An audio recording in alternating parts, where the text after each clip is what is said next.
গেল বছর ছাত্র জনতার আন্দোলনে পতন হয় শেখ হাসিনার। এরপর দেশের দায়িত্বভার গ্রহণ করেন নোবেলজয়ী ডক্টর মোহাম্মদ ইউনূস। দীর্ঘ ৯ মাস পার হলেও কমেনি রাজনৈতিক অস্থিরতা। আন্দোলন, বিক্ষোভ আর সড়ক অবরোধ করে রাজনৈতিক দলগুলো ক্ষমতা প্রদর্শনে দিন দিন রাজধানী ঢাকা হয়ে উঠেছে আন্দোলনের নগর। এতে অতিষ্ঠ হয়ে উঠেছেন রাজধানীর প্রায় ২ কোটি মানুষ।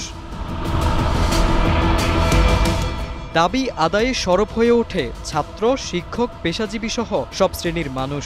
আন্দোলনের প্রধান পয়েন্ট হয়ে উঠেছে শাহবাগ মোড়। এছাড়া টিএসসি, কাকরাইল, প্রধান উপদেষ্টার বাসভবন, যমুনার আশেপাশের এলাকা, মহাখালী রেলগেট অবস্থান কর্মসূচিও বিক্ষোভের কেন্দ্রবিন্দু। বাদ নেই জাতীয় প্রেসক্লাবের সামনের তোপখানা সড়ক এবং সচিবালয় গেট প্রাঙ্গণ।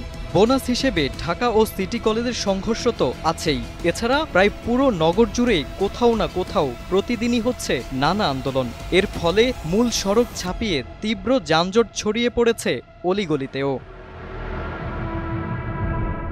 ২৮ মে ২ কোটির বেশি জনসংখ্যার মেগাসিটি ঢাকায় অর্ধ ডজনের বেশি বিক্ষোভ অনুষ্ঠিত হয়েছে। দিনটি ছিল চরম ভোগান্তির। কারামুক্ত জামায়াত নেতা এটিএম আজহারের সংবর্ধনা ঘিরে যানজট ছড়িয়ে পড়ে শাহবাগ ও এর আশেপাশের সড়কে। অন্যদিকে দুপুরে বিএনপির ৩ সহযোগী সংগঠনের আয়োজিত সমাবেশ ঘিরে রাজধানীতে ঢল নামে নেতাকর্মীদের। এতে বন্ধ হয়ে যায় প্রতিটি সড়ক।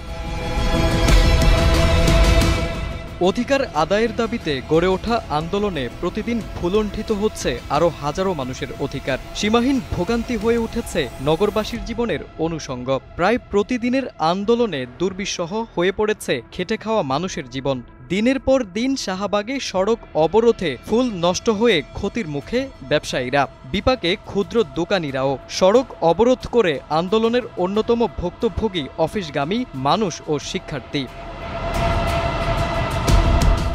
গুরুতর রোগী বহন করা অ্যাম্বুলেন্সও অনেক সময় আটকা পড়ে সড়ক অবরোধে। এতে দেখা দেয় জীবন বিপন্ন হওয়ার শঙ্কাও। ঢাকা মহানগর পুলিশের তথ্য অনুযায়ী প্রতিদিন গড়ে ২ থেকে ৩টি আন্দোলন হয় এই নগরে। সেই হিসেবে গেল ৯ মাসে আন্দোলন হয়েছে ৫৫৫টি।